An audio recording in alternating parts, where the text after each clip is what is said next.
Notre séquence découverte à présent. On vous propose ce soir une rencontre avec un aventurier belge.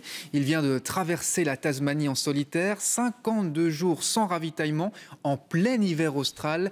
Et ce n'est là que l'un de ses multiples exploits. C'est une rencontre signée Pascal Bollekens avec Quentin Warlop.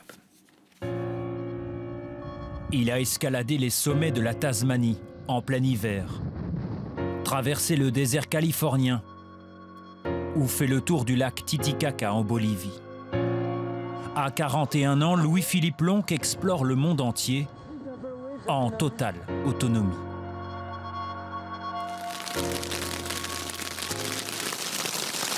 I'm gonna be soaking wet.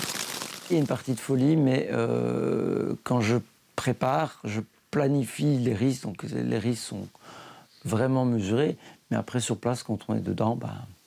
It is not funny anymore, all these flies.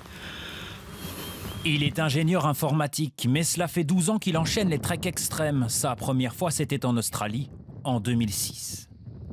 J'ai dû trouver mon eau, là je portais pas mon eau. Je ne savais même pas à l'époque que j'étais capable de transporter autant sur le dos. Je savais où il y avait de l'eau à certains endroits sur la randonnée officielle, mais hors de la randonnée, je ne savais pas. Donc certaines personnes qui ont été m'ont dit là, il y a des chances que... Mais j'en ai trouvé, donc j'ai bu de l'eau qui était complètement verdâtre et dégueulasse, qui m'a rendu malade dès le deuxième jour, mais je n'étais pas déshydraté. 16 expéditions au total, avec souvent 40 kilos sur le dos. Des défis et une contribution aussi pour faire avancer différents projets scientifiques. Il y a 5 ans, pendant son tour du lac Titicaca, il prend des centaines de photos pour montrer l'ampleur de la pollution. Il les mettra ensuite à la disposition des scientifiques. Depuis plusieurs années, il contribue aussi aux recherches sur la gestion du stress en situation extrême.